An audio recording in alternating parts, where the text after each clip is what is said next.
I am not just a creator, I am also very much a consumer. I love all the extra content that gets put out every single week by all the talented creators out there on the YouTubes and beyond. I literally consume everybody's, whether you're Miscast Miniatures, whether you're Eric's Hobby Workshop, whether you're eBay Miniature Rescue, Squidmar Ninja, all of them. I watch everybody. I love all the content. Squidmar is, of course, my favorite content creator. I think his stuff is incredible. And a little video that he did a couple of years ago now, I have watched over and over and over again because I love the content and I love what he created. And that was the Armorcast Gargant. That is this boy right here. And ever since I watched that video, I've wanted to have one of these miniatures in my collection, painted up and stomping its way across the battlefield next to my Ork army. So when ELEGOO very kindly offered to send me their Saturn 4 and 10 kilos of resin, I thought there has never been a better opportunity to get this big beast of a model printed out and painted up. So that's what I'm going to do in today's video. I'm going to have a little bit of fun. I'm not going to teach you how to do everything. It's more of a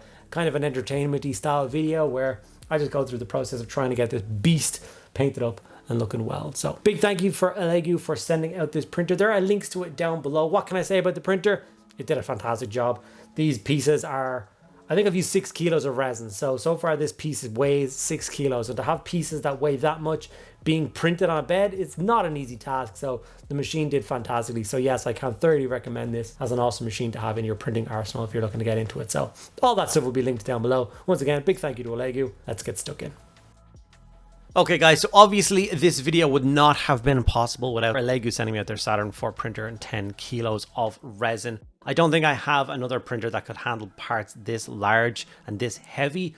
So a big shout out to them for what their printer could do and them giving me the opportunity to make this awesome video. So this isn't a sponsored video, so I don't have to say anything really nice to them or anything like that. This is just, yeah, what it is. So very much enjoyed it. Printer is a beast and gave me results like this. So if you like the results like this, you want to print big heavy things as well, I will leave links down to that printer down below. Amazon links if you so wish. You can get it wherever you are around the world.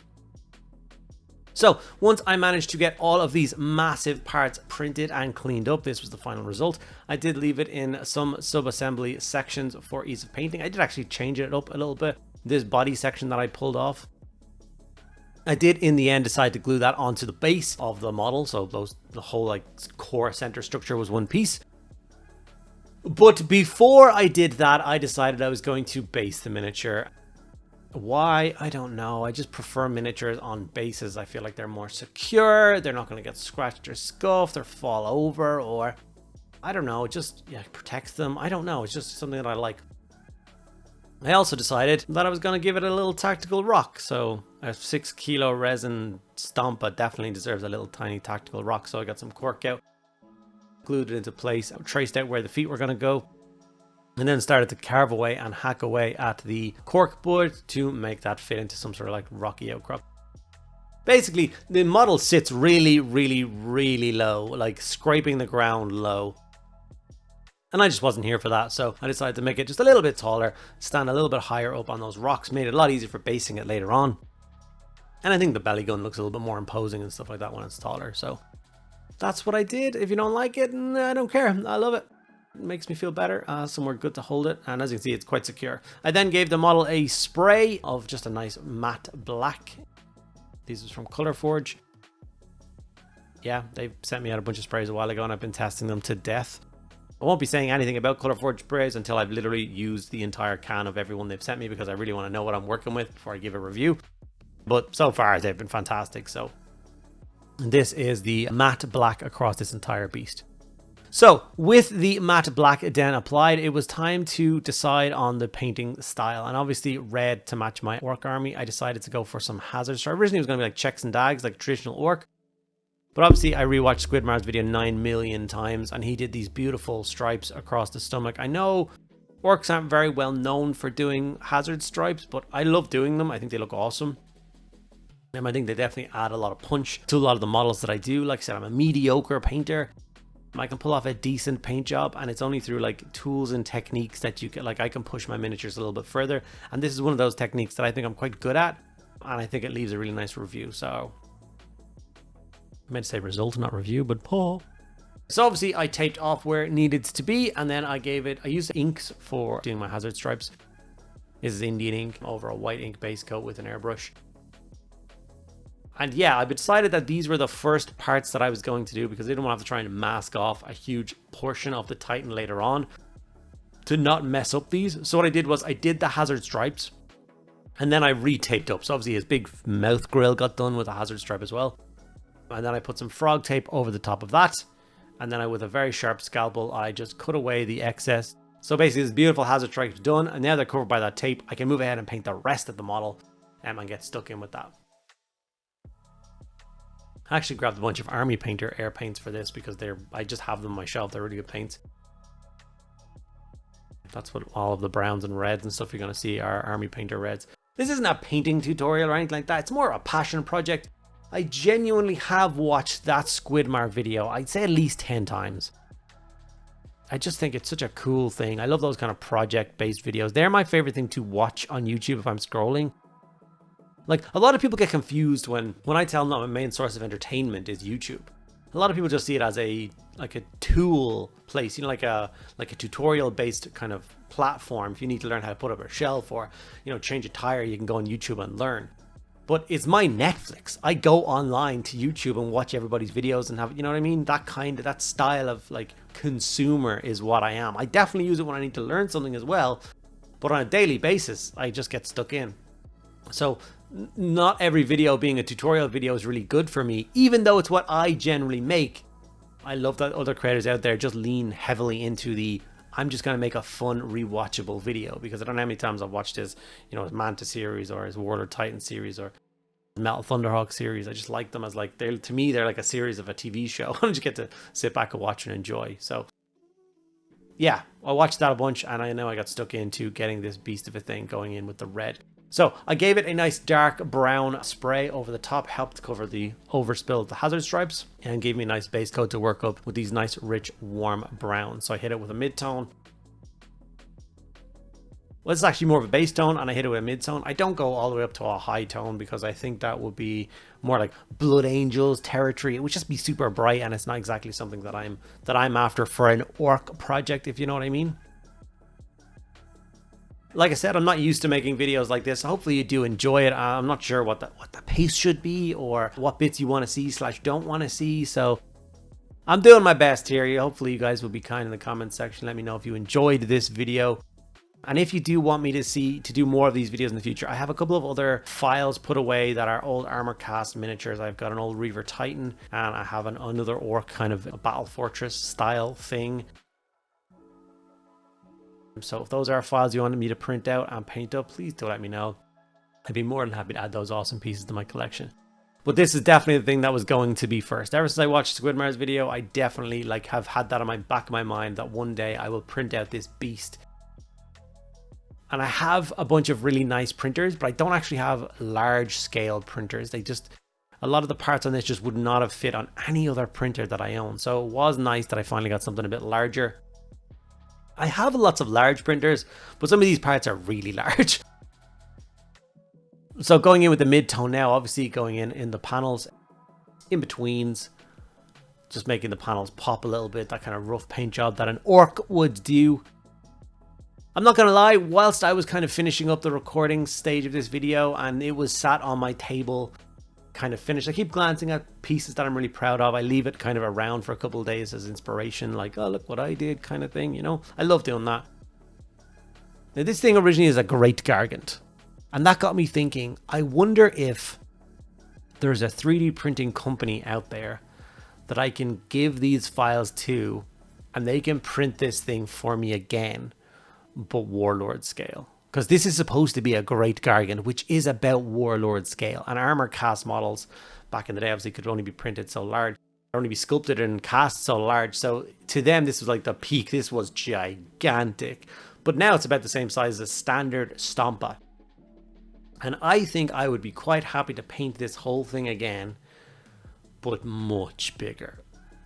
So I wonder if there is any like crazy high quality printing companies out there. I'm talking like an industrial resin printer style thing, like a really crazy quality, really large scale, and then yeah, run it as a Warlord Titan in my Orc army. I mean, I think that would be a lot of fun. That'd be a crazy project. I wonder if there's anybody crazy enough out there to print it. That's something I might look into, because I think it will be a lot of fun. Where the hell I would put the thing afterwards, who knows? But that sounds like a whole lot of not my problem. Except it is my problem. Okay, on to the rust now. So because I put down a nice deep brown base coat, that means I could jump straight up with some riser rust and stipple the ever-loving hell out of all of the metallic bits on this beast. So obviously his belly gun, and then things like the window frames and the little metal kind of rivets and stuff that come out of the body, and the little sheeting there, and any of those random bits that you want to be rust. This is the opportunity to go in and get those stippled with orange. I then went in with a black Templar contrast, and obviously started to kind of break up different things. So the optical part of his giant big eye lenses are going to get done in black, and then just tubing and cabling and pipe work and anything like that. You can see that the hatch is open on his head, and there is place to put a driver, a tank commander, or a Stompa boss, or whatever you want to call it.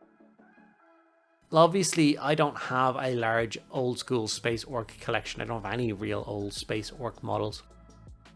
And I feel like if I put a modern day Ork in the top of this, it would just look wrong.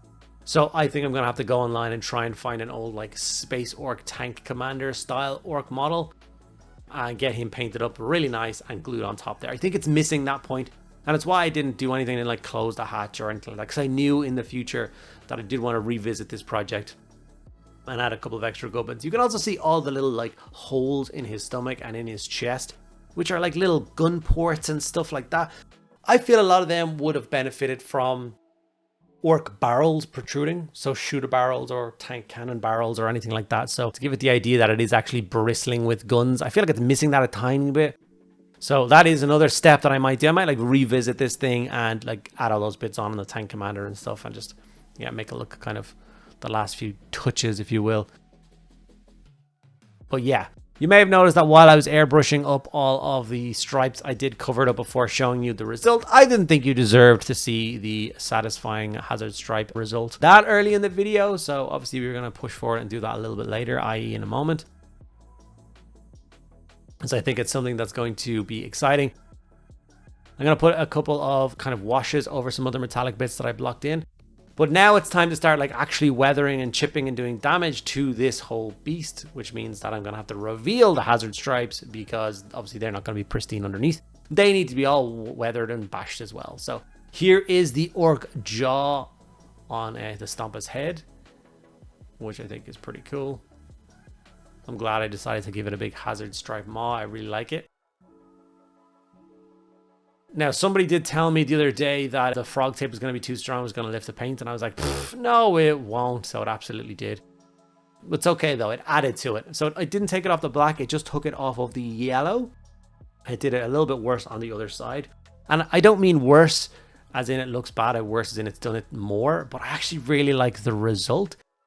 And it's pushed me forward to just add some damage. So here's the bits that came off. Obviously, it's not a huge amount. I didn't peel off half of the hazard stripes. I think the hazard stripes still look mega. So I went back in with some brown paint, and I touched up all of those little scratches and anywhere that the masking tape has lifted up the paint. And then I went back in with some bright silver, and I hit the middle of those scratches again and just made it look like worn battle damage. This thing has taken a couple of pot shots. I mean, if you see this thing stomping towards you and you open fire on it, the yellow paint job is probably going to get pretty scratched up. After this, it was time to do one of my favorite steps, which is to just dry brush the entire thing with lead belcher. The whole thing. So on the bits that are rusty, it's quite a heavy dry brush. On everything else, it's quite light. As you can see, it catches the rivets really nice. It makes it look like you spent so much time painting each individual rivet. I did not. All those bits that were dark brown, and then you hit it with a riser rust stipple, the dry brush of silver over the top is mega. It makes it look so good. It's such a quick step.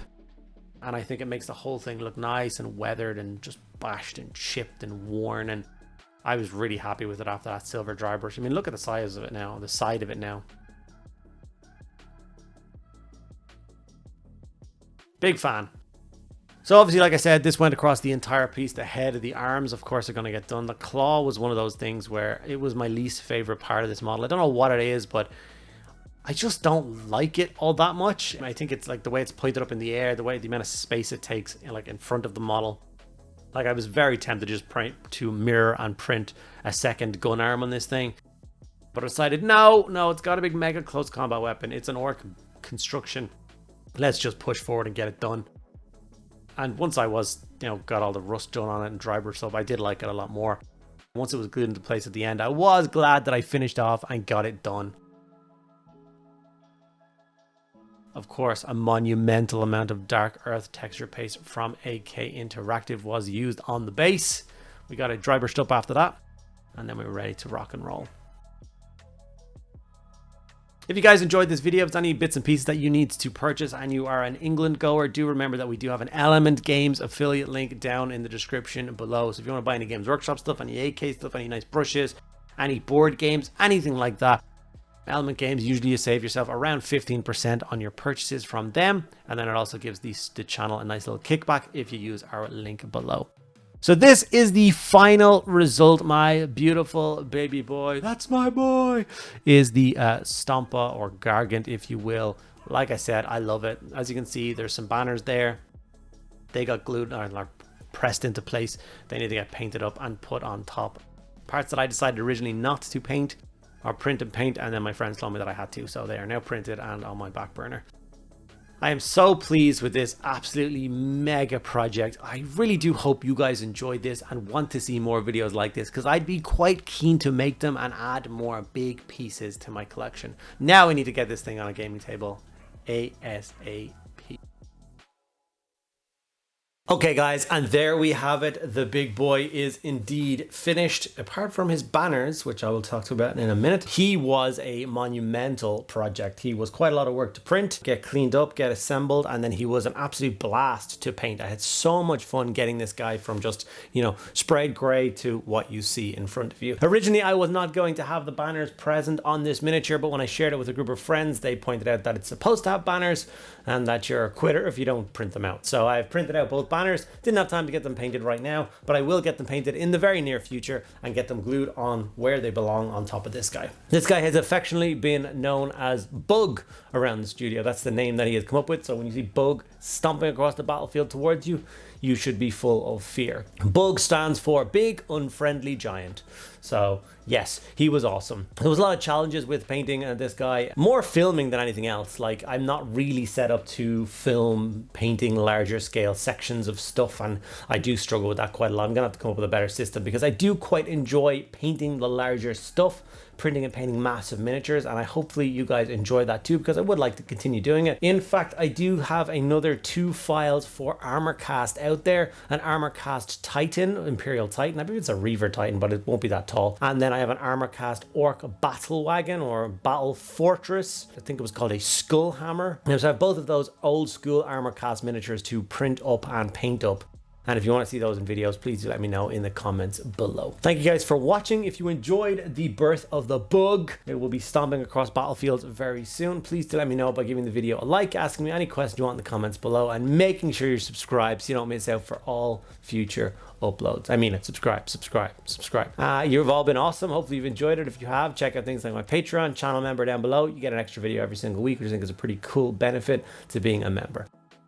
Okay guys, thank you so much for sticking around to the end of the video. I'll see you in the next one.